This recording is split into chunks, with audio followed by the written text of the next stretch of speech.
Hello, hello, hello, everyone. I'm doing a quick microphone check, so please just a thumbs up or something if you can hear me. And let me turn on my lights a little bit. Can you hear me? Yes or no? Maybe. What are you doing? Oh, I got a thumbs up. Thank you so much. I truly appreciate it. So there we go. Oh, are you driving and zooming? No, we must be safety first. Okay. I'm parked. I'm sitting having lunch. But you were like, let me get on this call right now because there's some information that I need to know about. So for those who want to be like some of my students and just keep your video off because your hair's not did, or you in the middle of multitasking, but you say I got a good listening ear. My name is Jay Essence. For those who do know me, hey. And for those who do not know me, it's quite all right.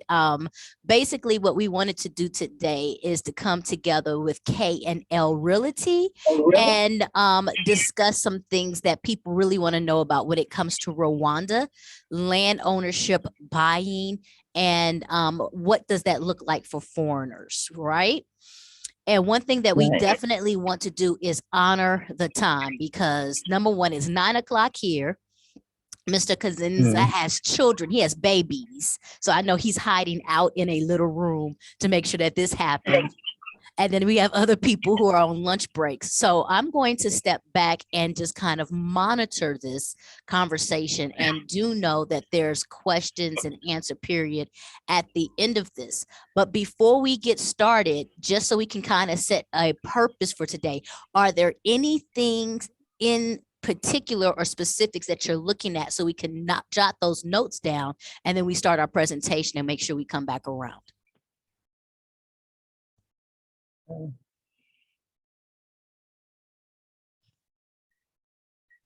Okay, so nothing specific. So what we're going to do is just go start with our overall presentation and talk about things. I'm actually trying to stand back on this one and really kind of just moderate and introduce, first of all, Mr. Kagenza, who I've had a pleasure of knowing now for about a couple, the last few weeks. And what's happened is when he was watching in the J Essence, and I think he saw a write up in the article, he already has ties to the US, correct? You actually lived in Detroit. You lived in a lot of cold places. I remember that. But you've recently moved to Rwanda, and in moving to Rwanda, he's got it into the land acquisition piece, helping foreigners, expats actually purchase land. And when the new law came that says foreigners can not only own but so much residential, we actually did a very deep dive to make sure what was true and not true and stay consistent because we want to make sure we're transparent with the way things have to move forward. So with that said, I'm going to go ahead and let Kagenza start. And I know that there's about 30 people supposed to be coming into this meeting. So we'll keep it I'll keep monitoring that piece. And please, for all, if you don't mind, muting yourselves, and then we will make sure that everything's happening the correct way on the back end and getting those questions. Because then you have the floor. Thank you very much, Jay. Good evening from Kigali, everybody. This is so exciting for us. We've been looking forward to getting together.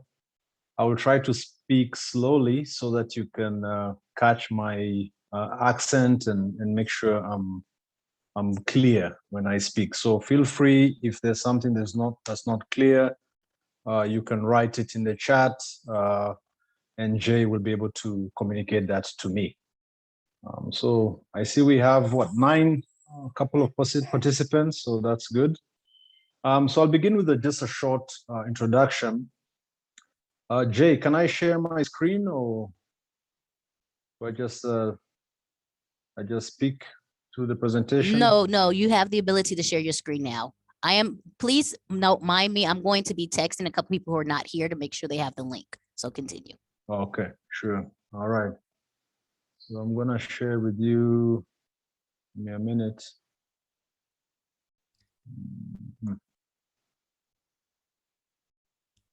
Get the right screen up. So just want to show you what our contents is going to be so that we are on the same page.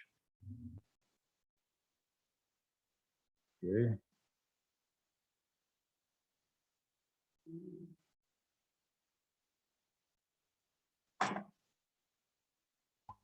All right. Okay. Just give me 1 minute. Yeah. So yes, as Jay was saying, I'll introduce myself quickly and then we can proceed from there. But now Google seems to be giving me an issue, but let's get to that.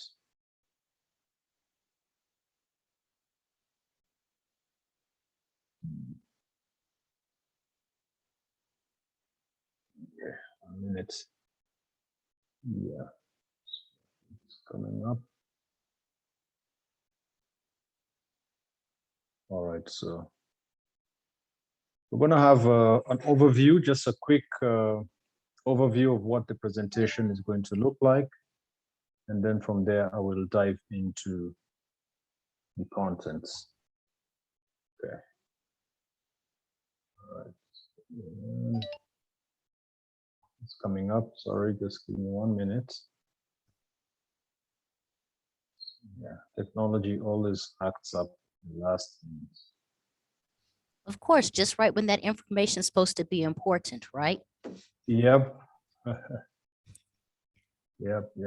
But So welcome to okay, the new there we people that go. have come in. We're just now getting started. You haven't missed anything, and we will be open for question and answers afterwards. So please jot them down because we do want to try to resolve any questions that you guys have. All right, so here I am. Let me share now. Okay. Okay, so my screen should be up. Can you all see a document with the contents? Yes, we have that. To be clear. Okay, super. So I'm going to take you through a quick introduction of my company, a little bit of a background. It's important to know who you're dealing with. And then we'll look at the basics of land in Rwanda. Before we get into the steps, practical steps of buying land, there's important information I'd like you to have because a lot of things are different from how things are in the US or in Europe or in other countries around the world. And then I'll take you through a step-by-step process. So a practical process. Let's say you want to buy land, tomorrow. What are the steps you need to follow to be able to do that? And then finally, we'll end with a short presentation of residential plots that we have on sale right now. They're going quite fast, but it's a good property, good location, and I think that's also going to be exciting for you all to see. So let's begin with a bit of a background. My name is Kagenza.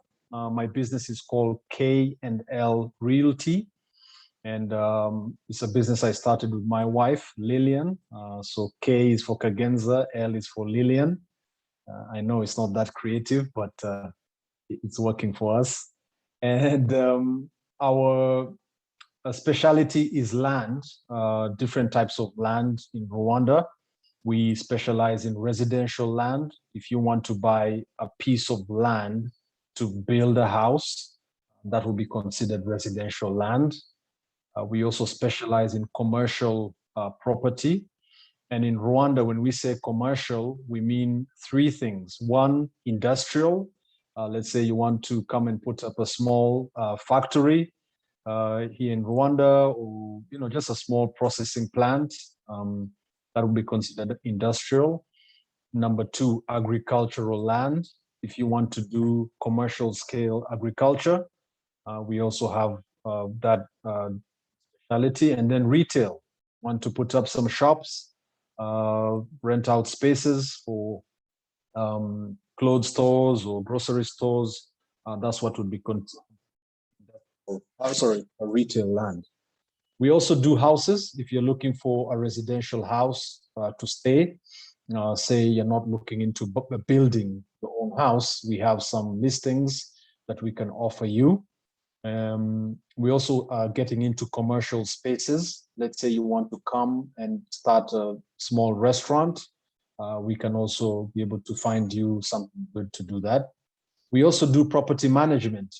We have 8 apartments currently for rent. So if you're traveling to Rwanda and you're looking for a nice furnished place with a washing machine and in a decent neighborhood for a good cost, we have some for you. Let me touch on what makes us different, and this will be just quick. Number one, having lived in the US for several years, I lived in Grand Rapids, Michigan, in a small town called Holland, Michigan. And then most recently, I stayed in New Jersey, Hackensack, Jersey, but I was working at downtown Manhattan. So having lived outside, I get to understand, moving countries, moving all the way to Rwanda is quite a complex process. It's a process that requires you, of course, to get the best value for your money. So what I try to commit to my clients is that we will be very clear with the procedures, which is what we're starting to do today. I'll give you a step-by-step process of how it works. Number two, we'll also be clear with costs at the outset. So you know what it's going to cost you to work with me. You know what is what I charge and what I don't charge for. Number two, we also have clean properties, meaning, when you're buying a land, buying a house, you want to know that the property is exactly as it says it is on paper, and that there is no, what we call here, caveats, which could be, let's say the land is in a court dispute. Let's say a married couple owned a property jointly and are now in the process of divorce. Any property that they own is going to be put on some sort of caveat, so you cannot sell it until the case is done. So we make sure that all those issues are dealt with before we have anything on the market. And then we also give you value for money. I don't have property all over the country, but the locations that I do have are in good strategic locations, so close to important amenities, like places will have utilities, water, electricity, roads, clinics nearby, and so on. So that's just an introduction to my company. Now let's just go into the basics of land in Rwanda. Basics of land in Rwanda. So if I was you, if you are able to, you can just write this down. There are 2 types of land tenure in Rwanda. And a tenure means 2 types of owning land. When you talk about owning land in Rwanda, you can own it in one of 2 ways. Number one is what is called freehold land. And freehold land gives you full and indefinite rights over the land. That means you own the land forever. It's your property. You can pass it on across generations without any issue. And number 2 is what we call emphyteutic. It's a complex word, but emphyteutic land. And emphyteutic land basically means it's a contract between the owner of the land and the state.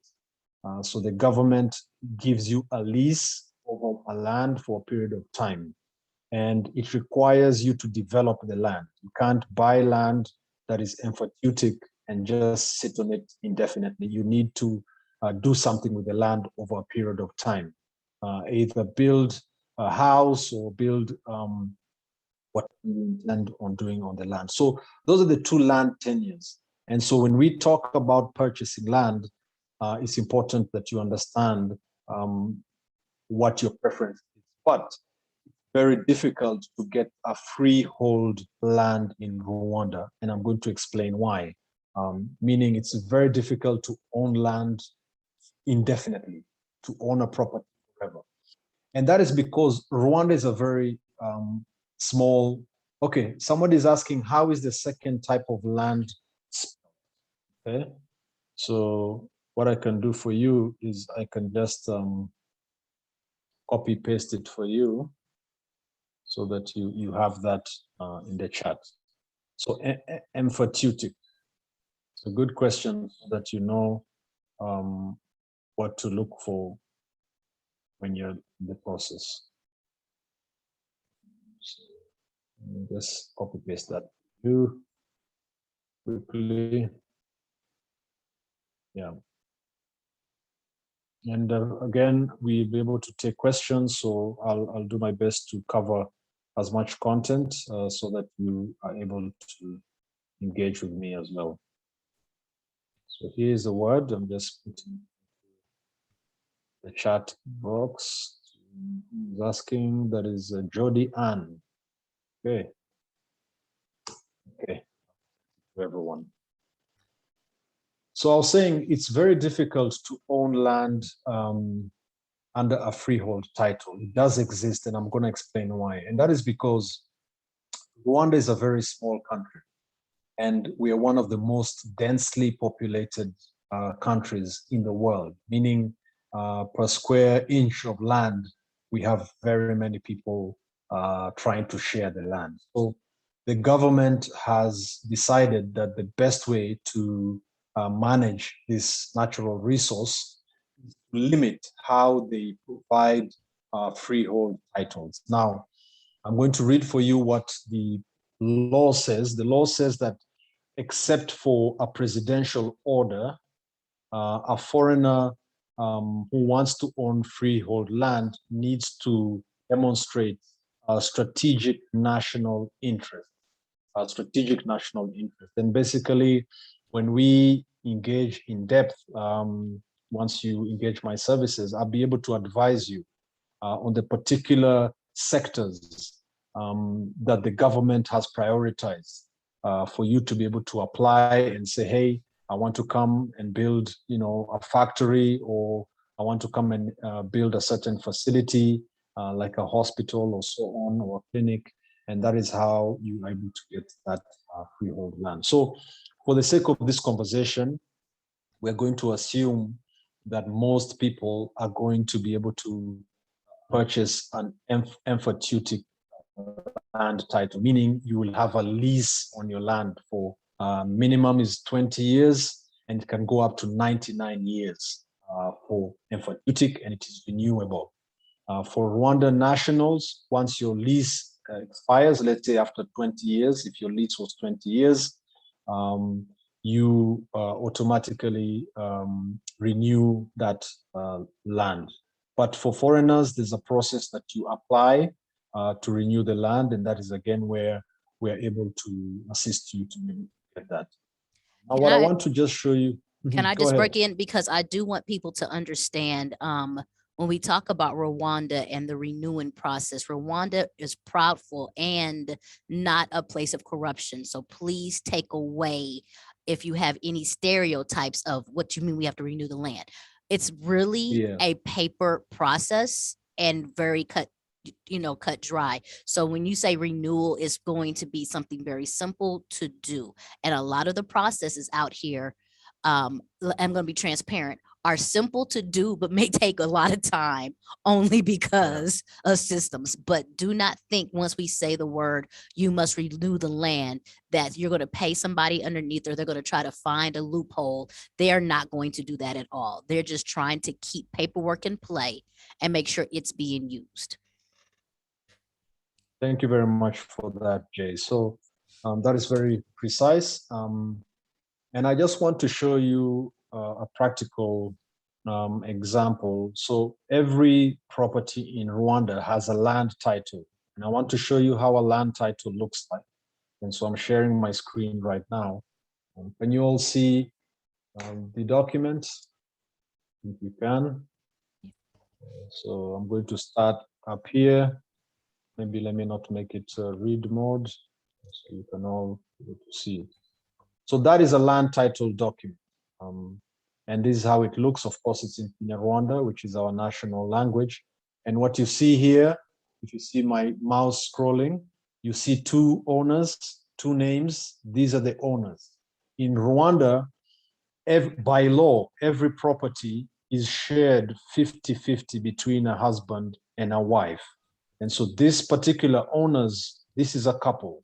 There is no land you can own as an individual. Once you get married, you have to be on a 50-50 split. And the reason for that is because for many years in this part of the world, women were left out of property ownership, unfortunately, because of some of the negative cultural understandings, which are now changing a lot. Rwanda is a very progressive country.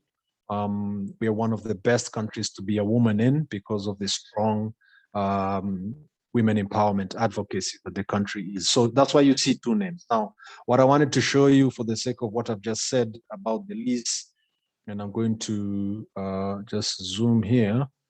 You can see my mouse here. There's a 20 right here. And in Kinyarwanda, this is where it says, how many years is your lease? So this for this particular property, it's 20 years. So whenever you're going to buy land, always look at those small pointers I'm giving you. So this is a 20-year lease that is here on the land. I'll come back to example later on. I was going to give you mine. I have my land lease up here.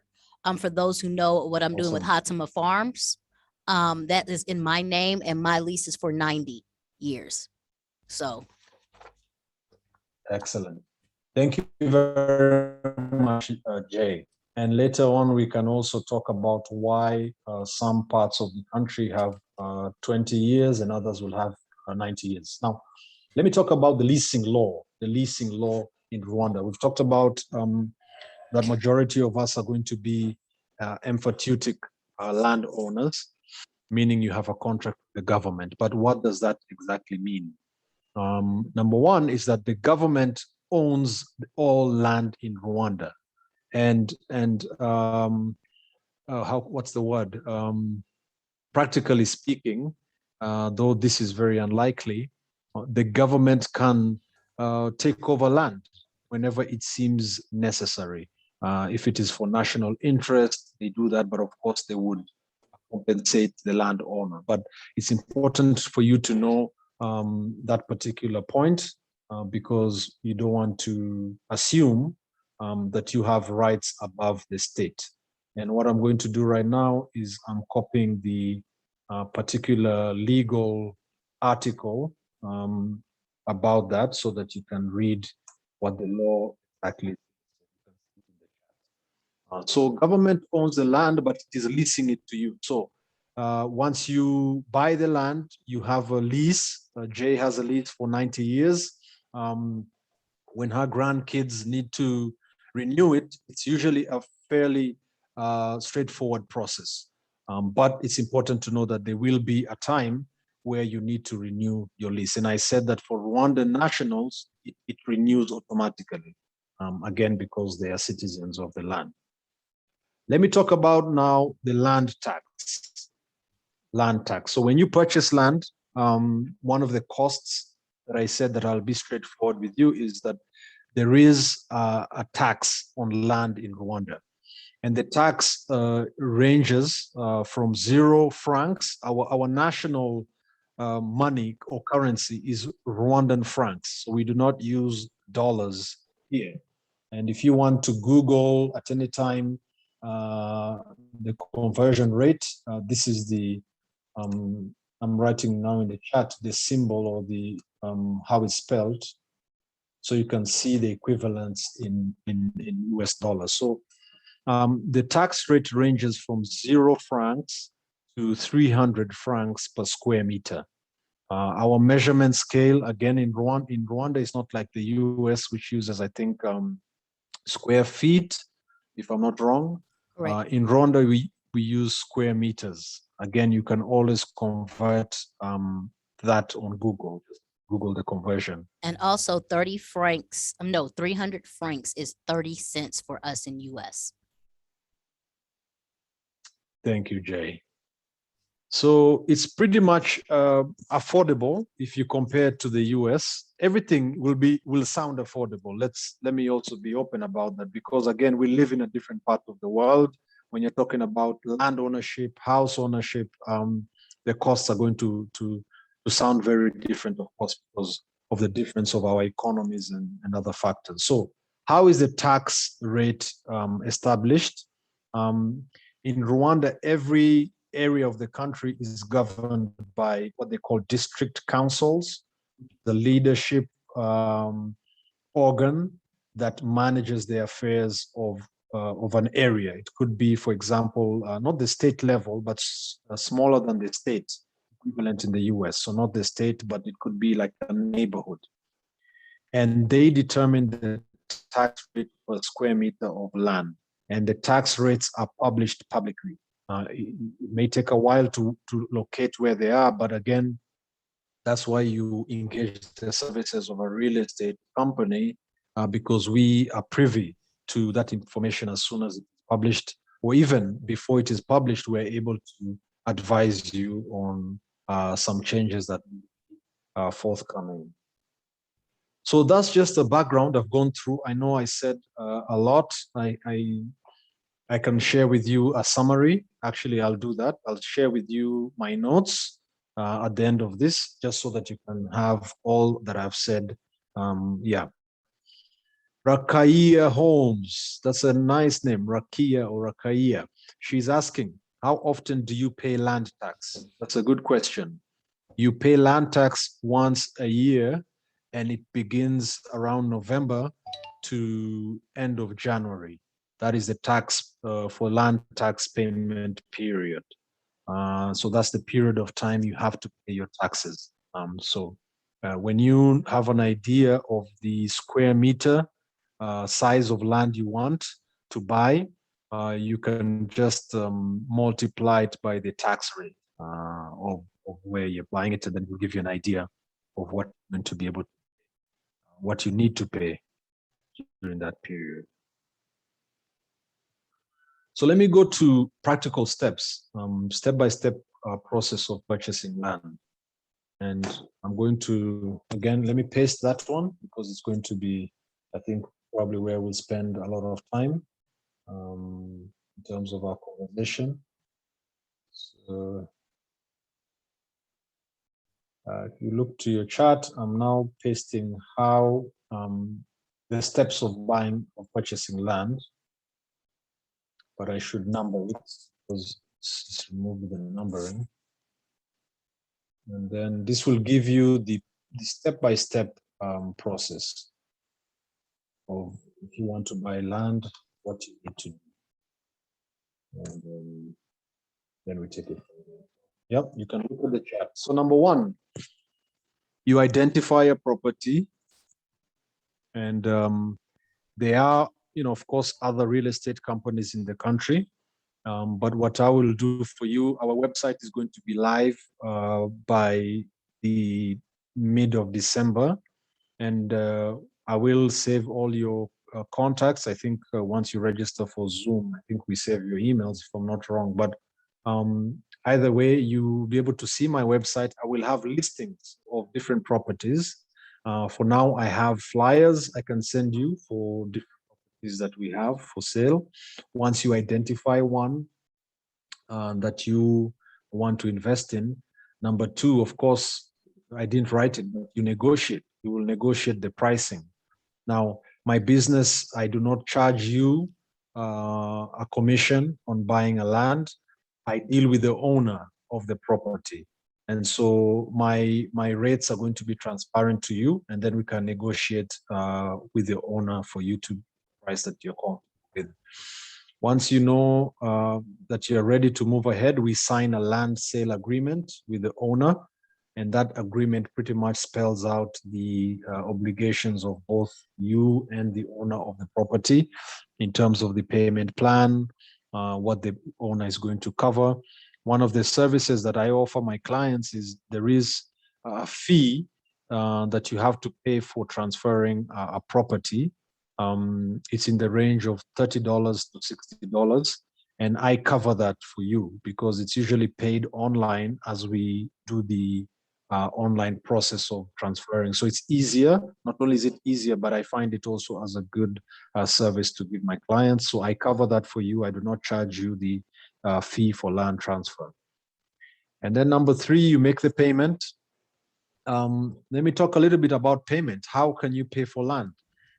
Banks in Rwanda, like Jay said, of course, services may not be as fast as in the US, but we are connected to the international banking system. So you could do a wire transfer. All we need is you'll need our SWIFT code for the account, whichever account you're sending it to. You can pay in US dollars, you can pay in Rwandan francs, you can pay in British pound, in Chinese yen. So you are flexible. Our banking our system will handle whatever payment you make, but usually it's US dollars or Rwandan francs. And then once you make the payment, we give you the original title.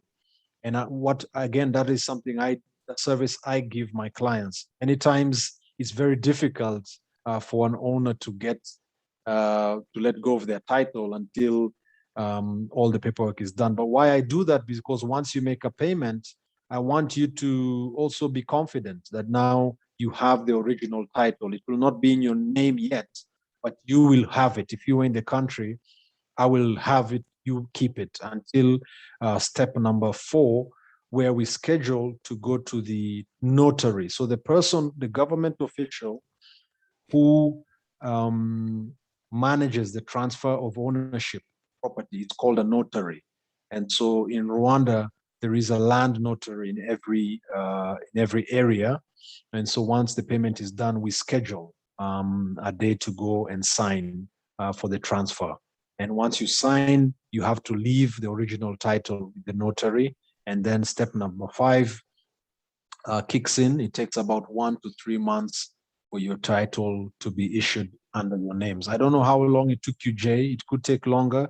COVID has caused a lot of disruption, but I'd love to hear from I'll you. tell you about mine, but I want to go back just a little bit. And I want to discuss, because I need us to make sure that we're talking through our pre-notions. And one of the things, and I can't talk about that a lot on mic, is that everybody's like, I need a lawyer. I need a lawyer. You do not need a lawyer. In fact, when it comes to land issues, your lawyer actually knows less than the land notary. Any questions that you have, you need to go to the district office, because they have actual land notaries that are abreast and know all the information and will guide you. And we have had people who've had lawyers out here who were, spent a lot of money, and the lawyer only read the papers. In order for you to turn around and do it is a very cut and dry process, because that's one of the areas when you talk once again about corruption. I'm sorry, let me do this real quick. I'm sorry. One of those areas when you talk about corruption that the government tried to clean up because of land disputes, because of all of these things, because people taking money out. They made it a government process that once you turn around and agree with the person who's selling, everything is done through the notary and the district office. So if you want to turn around and have a lawyer, it's a choice, but I'm telling you now, the process of buying land does not mandate the need of a lawyer. It's not even a contract. It's just really you're signing over a title. That's all it is. Now, you asked me how long did it take from my process? One of my processes I have 2 pieces of land. Oh, Lord Jesus, wrong number. I have 2 pieces of land that I've purchased. One of them took 3 months, and that's actually because that's a shared piece. When I talk about my first piece of land, 4 of us came together and purchased that land. And it has to be subdivided. Therefore, that one took about 2 to 3 months to do. The land that I had in my name individually took about a month for me to get my land documents and paperwork. And once again, very smooth sailing, and did not have to have a lawyer in the process. All documents are cleared. Everything was done at the notary. Everything was done at the district office. Thank you very much, Jay. And so, Jay, for me, on my side, I think I have gone through pretty much everything. What I can show now is just a property on sale, maybe Can you go ahead. go through the UPI process? I don't think a lot of people understand that, and I can start it. Okay. If you need me to, I'll start that conversation. Okay, sure. Then I'll fill in Yes. whatever. Yeah. Well, I got to work on these cameras. Lou is making me pin and unpin. Hold on. So one of the things that I like to talk about, and it's very necessary, is that if you're looking for land, or if someone's like, hey, I got land available for you, or anything else like that, the first thing you want to do is say, can you show me the UPI? I iterate that all the time. The UPI is a bunch of numbers. It looks like a social security with a bunch of dashes in it. But that UPI actually holds a lot of things.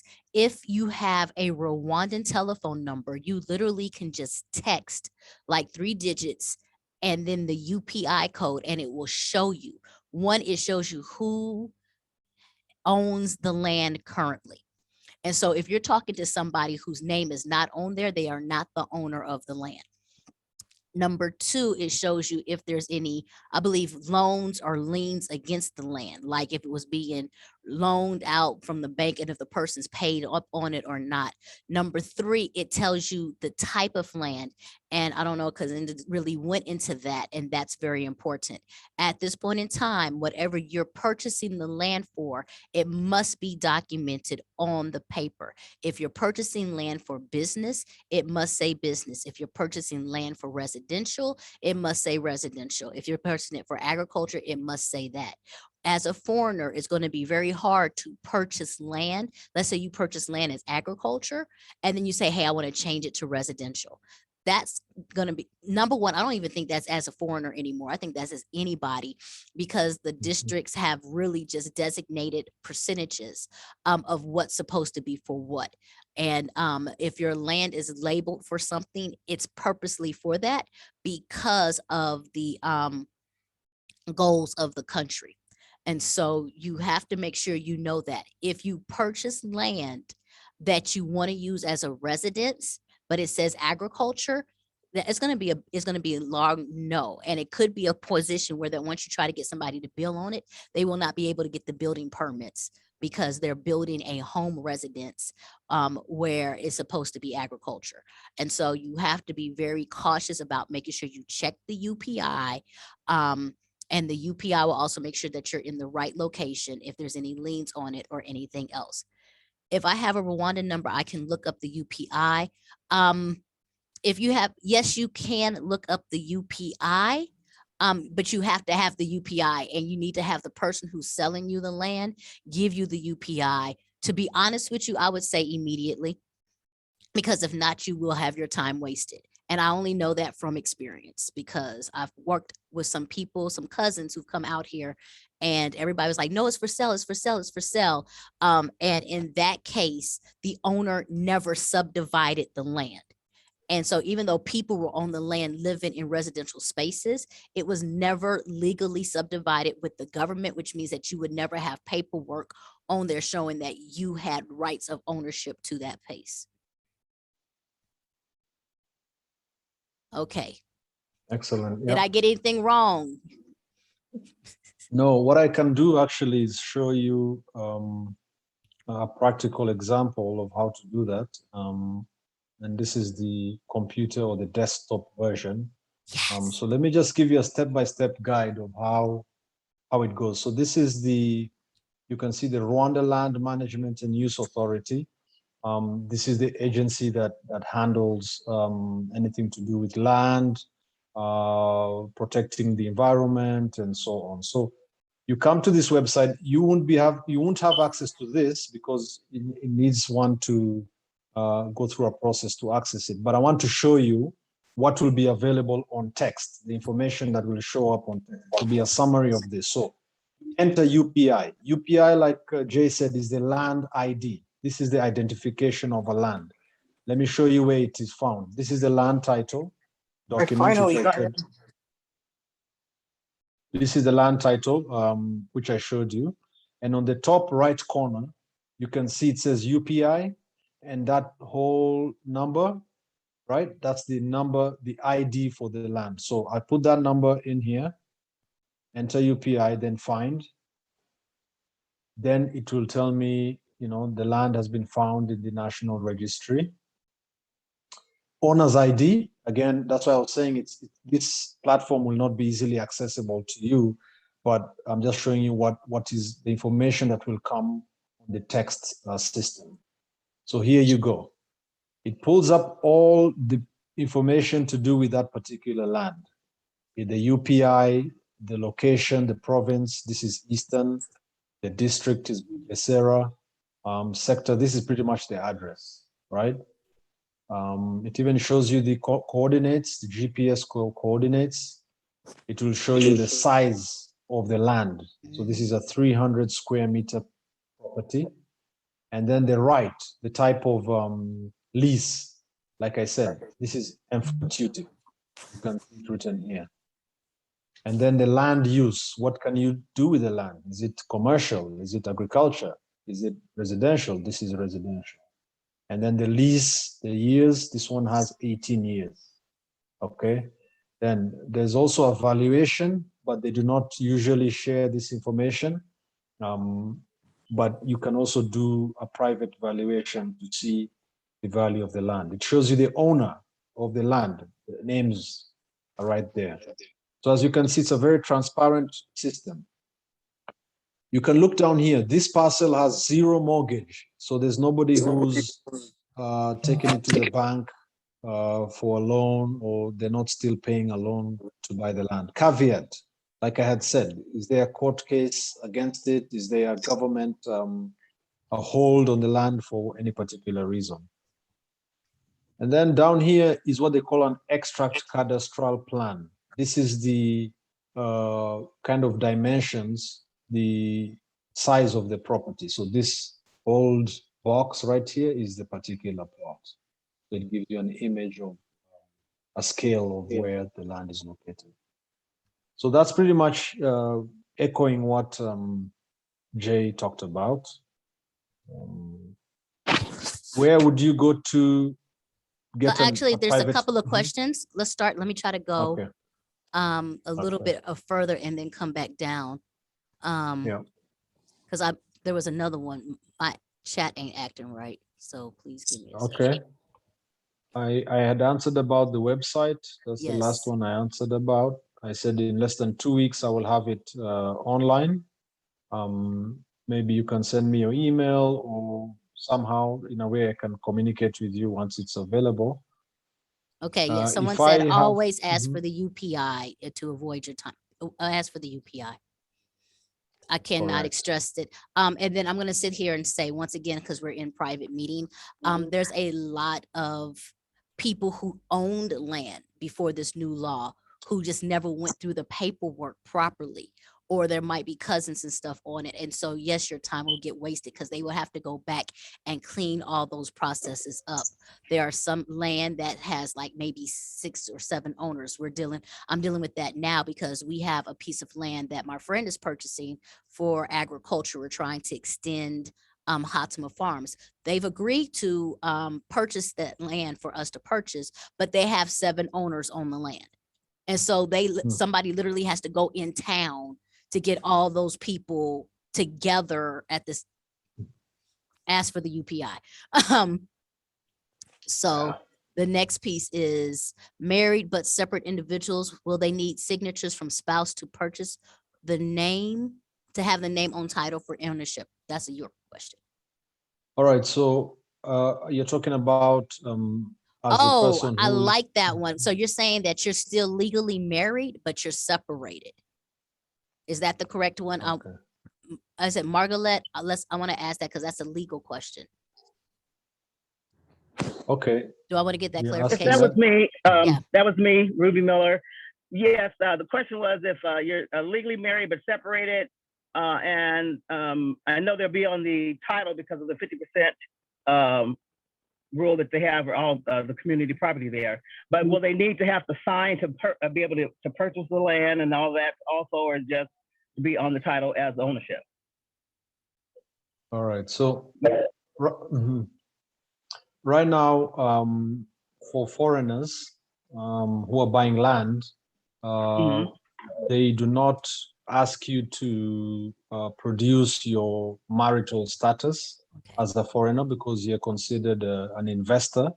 The law on 50-50 mainly applies to locals, Rwandan nationals. Okay. So I've done several transactions with individuals who are divorced, some who are married, and they are not required to show any proof of that unless you want to. If you want to put your spouse on that, you need to show like a wedding certificate or so, something like that. Now, I'm going to say this one piece on a J Essence tip. If you're looking to relocate, you need to have your paperwork together. And so if you're going to be separated Get or that. divorced, be divorced. And I only say that because I haven't got into that problem out here in Rwanda, but when I was in the UAE, there was a lot of tie-ups because of that information. Also wanting to deal with the fact if you're turning around and getting more assets and more land and more beneficiaries, that person is going to be naturally the person who probably is going to try to claim rights to that land because you have not legally separated. And if you want to get rid of them, you got to get rid of them. That's all I'm going to say. No, Okay. no, it's not like that. It's not like that. It's not a problem. Okay. Where would you go in order to get private evaluation? Okay, that's a good question because I've actually just completed one of my clients who is from the US just did a valuation on the land. So there are private companies available. And of course, I don't work with any. I wouldn't want to sell you land and also introduce you to the person who will do the evaluation. But what I can give you is a list of the companies registered to the association of valuers, and then you could identify, any company, contact them. If you're okay to work with them, they could do for you a valuation. It takes about 2 weeks or less for them to give you a report on the value of the property. Okay, this is a good question. Are there limitations to what type of home can be built on land? If so, will that be spelled out in any restrictions? Okay, that's a very important question, and the answer is yes. There are what we call zoning regulations, and I'm pulling up something for you to be able to see. The zoning regulations basically are exactly what you say. They limit or they specify what type of property can be built. Let me give you a bit of background. Every area in Rwanda, every location is under what they call a master plan. So like a vision for what they want the development to look like in the coming years. It could be 20 years or above. In Kigali, for example, we have what we call a Kigali master plan, and it's public information. Let me show you how it looks like. And you can come and key in the address. Can you see that map? What you come is you come and put in the UPI here, and then it will show you what the area is allocated for. Here on the left, you'll see high density residential zone R4. That will be, for example, it needs to be a 2-story house. You can't build a 1-story house. Let's say rural residential zone. That also has permission to do more cheap construction because of the area. City, C3, city commercial zone. That's now a commercial area that will require you to have certain type of buildings. All the way down here, health facilities and so on, religious. So there is a zoning for every area. And it's important to know what the zoning in your area is going to look like. Now, for the property that I sell, when you work with me, this is information that you will get. I will let you know what the zoning of the area looks like so that you're aware. But if you want to know and play around with this website, let me just share it in the chat, and you can go and look at it. That's for Kigali though, but there's no detailed one like that for every part of the country. of course, because Kigali is the capital, but there is some sort of guideline for every location. Okay, from Sharon, if you wanted to purchase residential land with only 18 years on the lease, could you extend it? No, you cannot extend the lease period while it is still active. So if it is 18 years, you will have to, sit it out and towards the end and then apply for whatever the new lease duration will be at the time. But like I said, and Jay echoed, it's more of a formality. This is not something to lock you in and then they kick you out. No. The reason why they do the shorter periods is because the government wants to maintain the discretion to evaluate the level of development in the area. That's why they'll do like 18 years, because they want, the country is still developing. We're still a developing country. So they want to regularly assess and see, are people building up to standard? Is the property development up to standard, or should we modify a few things? Should we add a few government facilities in the area? So that is also one of the big motivations for the shorter periods of the lease. And I'm going to sit here and say, like when we went out, Kagenza, we were in Bogasera and looking at the land in that area. And that's important because that's where the new airport is going to be. And so I do know that the government is like, they don't want to sell land for it to just be held like what many investors try to do and to resell it, because they're quietly trying to shift a lot of movement and capital in such a way where Bogasera, where that new airport is becoming a very high area.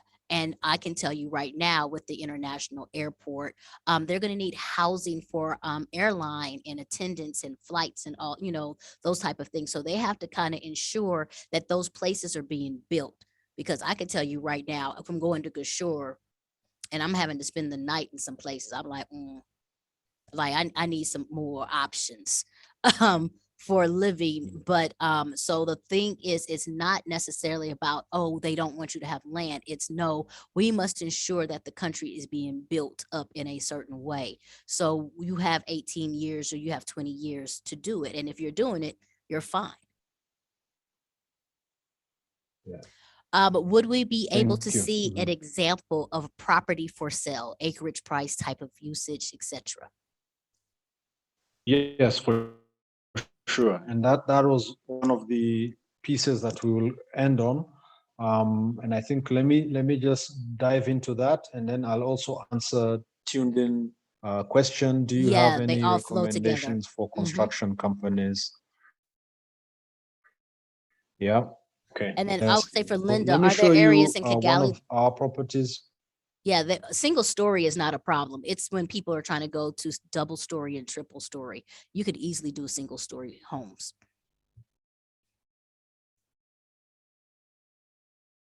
Hello? Oh, that beautiful internet. Come on, baby. Come back. Come back.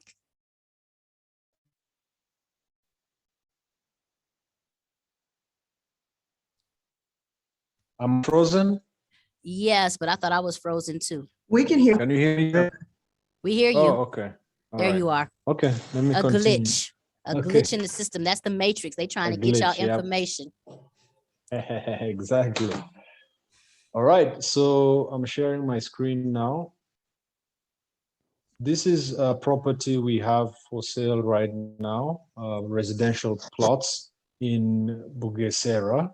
And Bugesera is about, in this particular location, is about 45-minute drive from Kigali. And it is in the eastern part of the country. It's the flattest area in Rwanda. Actually, when I took a client out there a few weeks ago, they were stunned. They said, oh, I thought, Rwanda is hilly. And I said, well, this is the flattest district in the country. The rest of the country, many parts of it are extremely hilly. So yeah, this is a very flat place, which makes it quite easy to construct any type of property. And as you can see in this image here, Up here on the upper right, you can see the airport is not too far from the location. The location is this little yellow box you see. And they're starting at 9,000. That's the asking price for about a 400 square meter plot, but it's negotiable. I need to update this. The yellow box you see here is going to change. It was a company that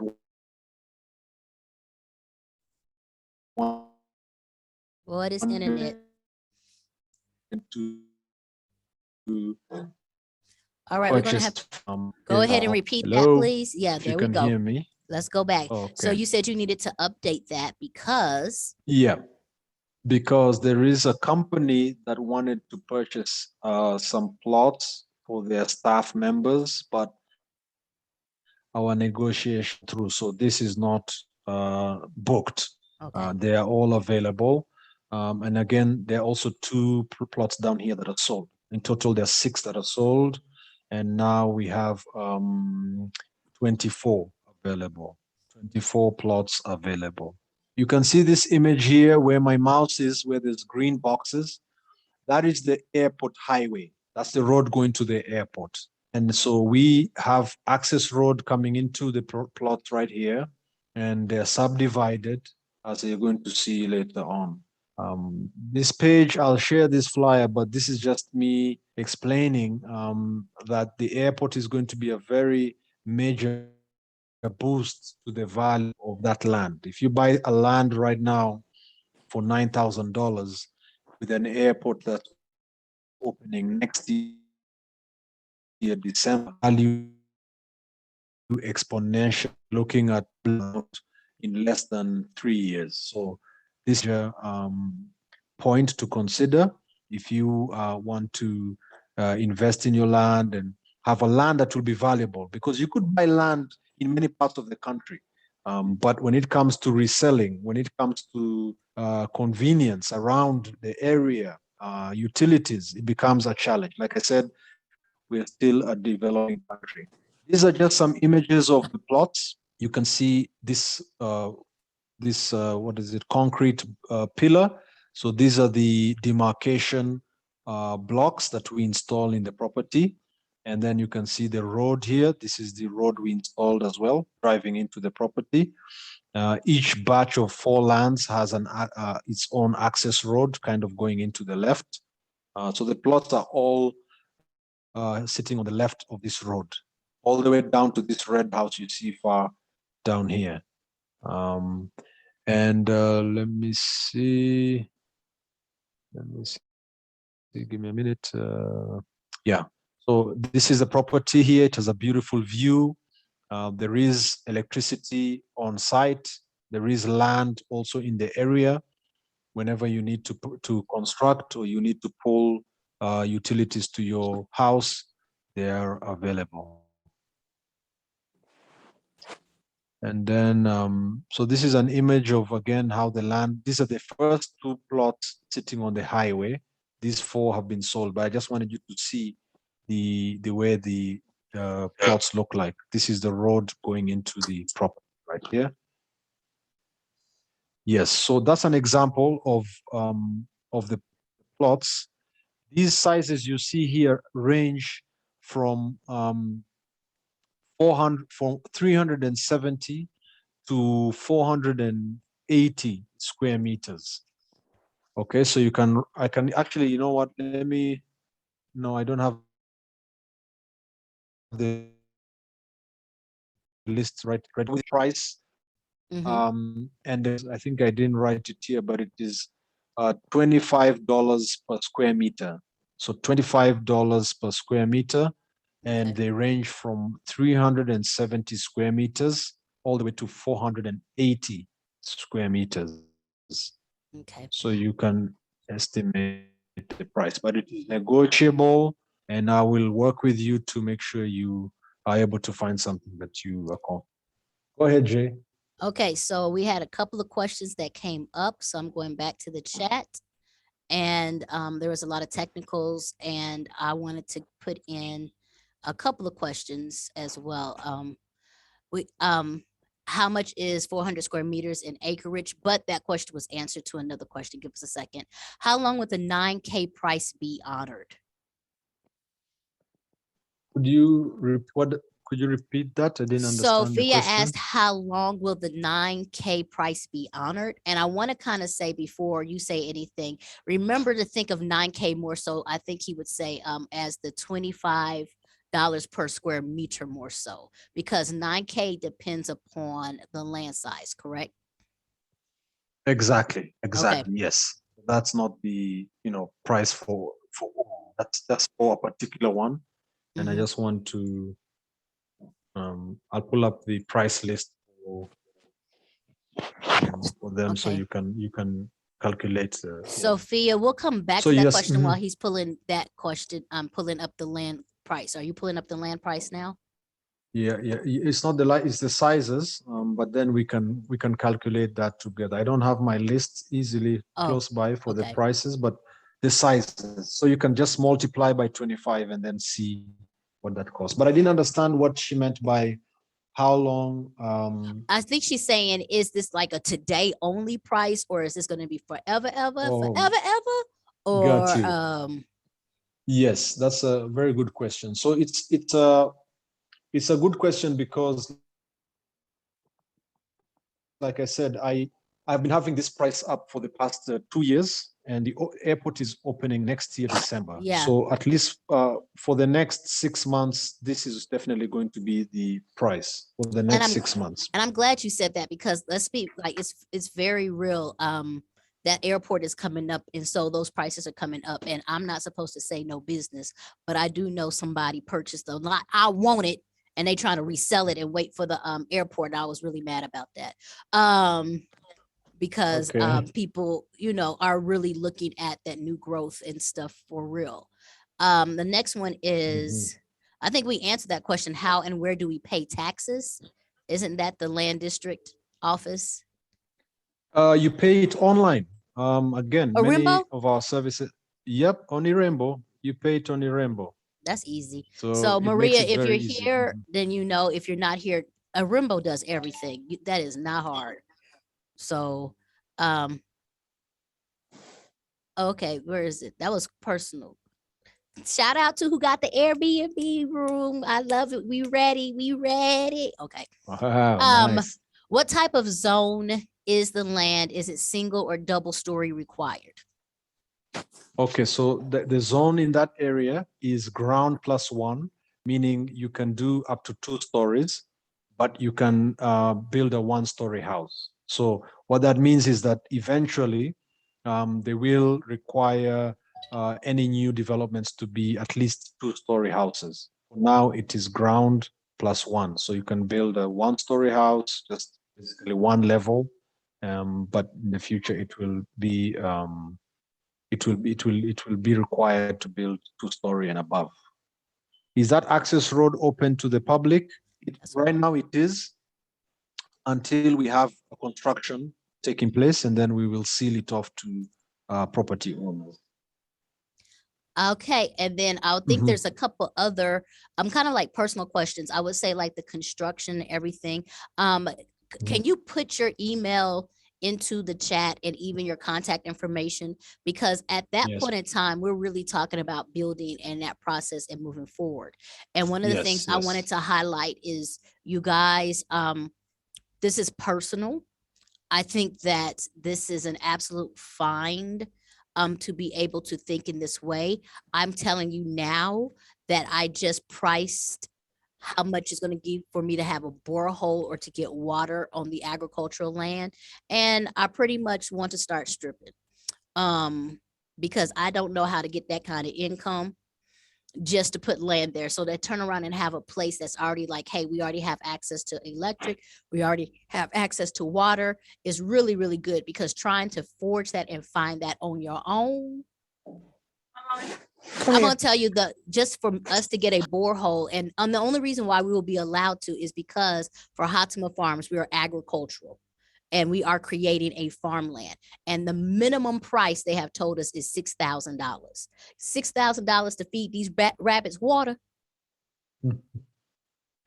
Like, wow. Yep. Yep. Oh, I like said that around Jay. the baby. Mhm. So I wanted to say Oh. the fact that a lot of the work that's being done. Mm. Jody, I hear it, I receive it, all 6,000 of it. It don't have to be in ones, it can be in 20s and the hundreds. But to be able to have somebody that already knows that system and that residential, and then they're already working in that area. Because the other piece that you have to deal with construction is if you go too rural, you're going to be paying additional costs in construction and labor, and them being able to transport things that you're trying to get. And I'm telling you, because I'm living this. I was like real cute. Now, it's a whole new budget. It's a whole new budget because we have somebody who's willing to do construction, but he was like, oh yeah, but us just driving the trucks to get out there, that's gonna be this, and that's gas, and that's this. And it's just like, oh my gosh. So I think Kagenza put his name information in the chat. Go ahead and continue. I was trying to figure it out.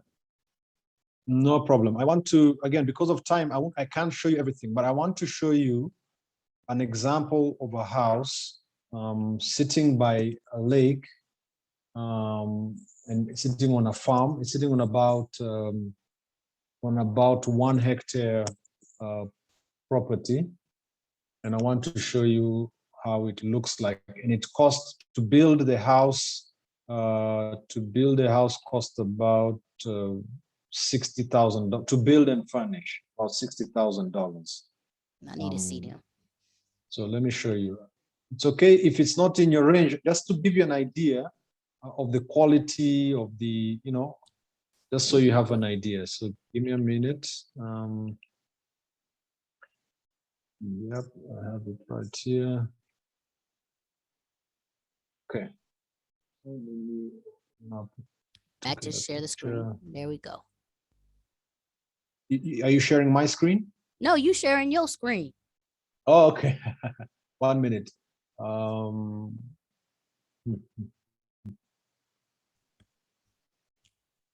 Need to find this. Okay.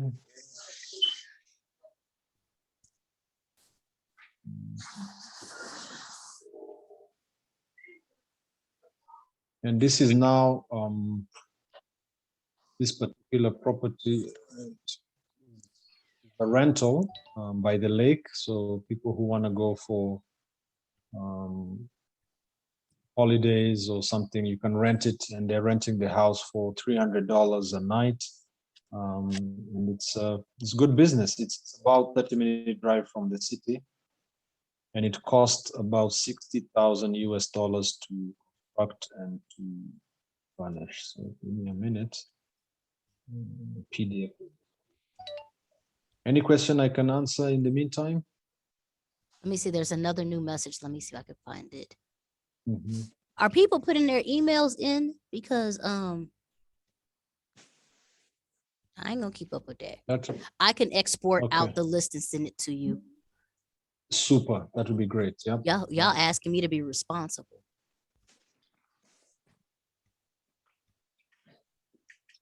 Let's see where we're going. Tanisha, do you offer a payment plan? Yes, we do. We accept up to 3 installments, but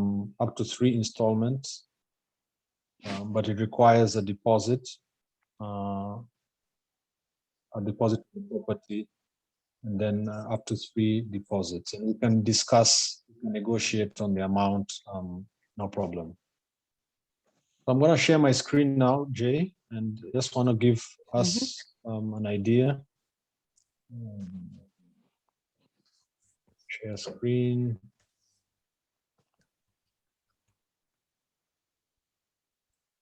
Okay, it is.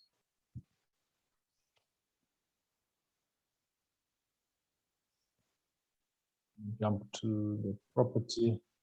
So this is, like I said, this is a lakeside vacation rentals. And I want to show you the smaller house. Laptop is. Jody, I'm gonna have him respond to you, because after we finish this, we need to go ahead and shut down because we're at the 10, we're past the hour. Yes. So sorry, yep. So this is taking long. If it takes too long, Jay, maybe we'll just take a last questions. But it's my laptop is just okay. Here it Okay, comes. there we go. Yeah, just scrolling down to particular property. That's gorgeous.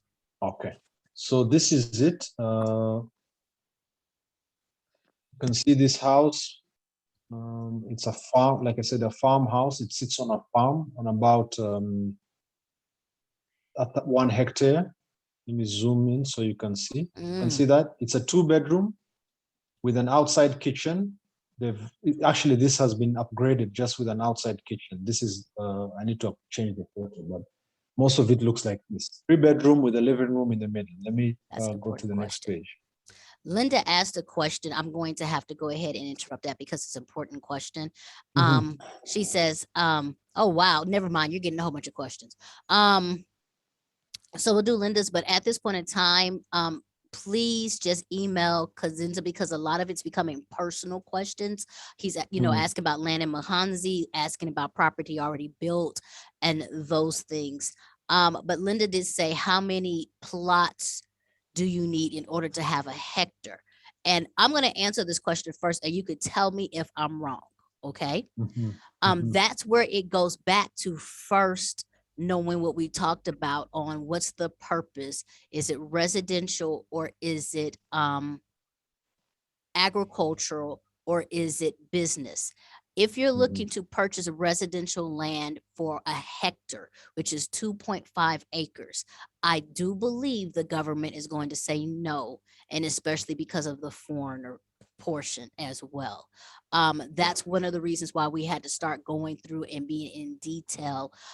So I do not believe, because then you could tell me wrong, that if I purchase land under my name, J Essence, for one residential plot, I would be approved to purchase multiple residential plots. They're then going to look at me and say, why am I doing that? Because that was the land law. They said one plot per one household, single family dwelling.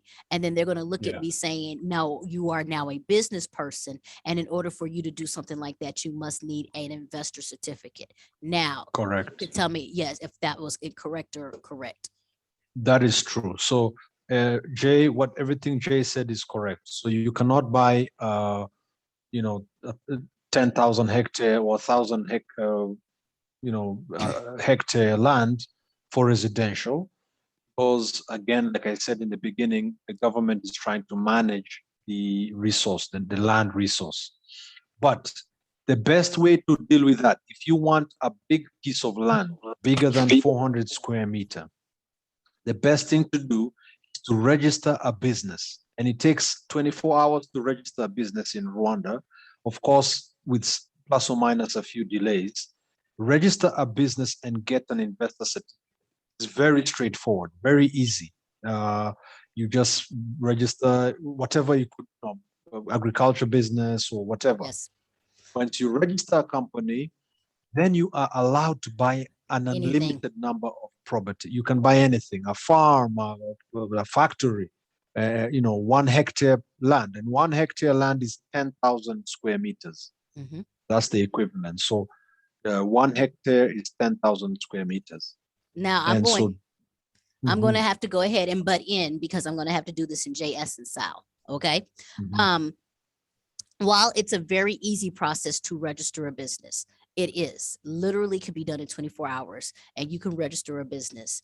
You do have to understand there's responsibilities you have being an entrepreneur out here. You are then now responsible for business taxes. You're responsible for business filings. You're responsible for working with the RRA. So I don't say register a business lightly. It is definitely possible, especially if you're already in that mindset, and you can. For me as J Essence, I've registered J Essence Enterprises. I'm also registered under Hatima Farms. I can go and buy any piece of land I want. The worst that will happen is they're going to ask me for a business plan of what I want to do on there. I could turn around and possibly, make sure I have the right permission, put a residential house on there and then put a business office in there or something else like that and be okay. That's possible, but I have to prove that I am invested in Rwanda. And I do that by either showcasing my business or my investor certificate. Please don't register a business and then just be like, okay, I'm going to sell hot dogs. Like, there's going to be work as a business that you're going to be responsible for. So I know how we can cut, we can do some things and bootleg some things. Please don't, not with the land system. Be straightforward about what you're trying to do. Yep. So, Jay, I think, friends, you have my email address, and Jay will also share with me yours, and I will send out the general email this week. Please write to me. I'm not going to charge you for responding to emails. I will again share with you my costs upfront, but I will be able to respond to your questions. And then if you want to work with me, we take it from there. So please send me an email. Put and your email in the chat one more time. Let me put it one more time. Let me unscare the screen. Yeah, sure. I don't know how to do that. There it is.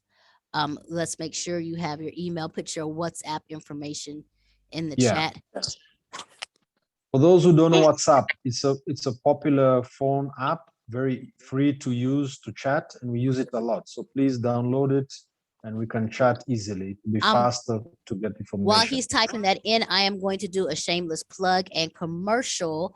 For those who don't know, this is the very last hours of me offering the Relocate to Rwanda course. For $99. It's normally $397. I was just being nice to all those people who've supported the Relocate to Rwanda course. When you're talking about WhatsApp, we do a whole everything.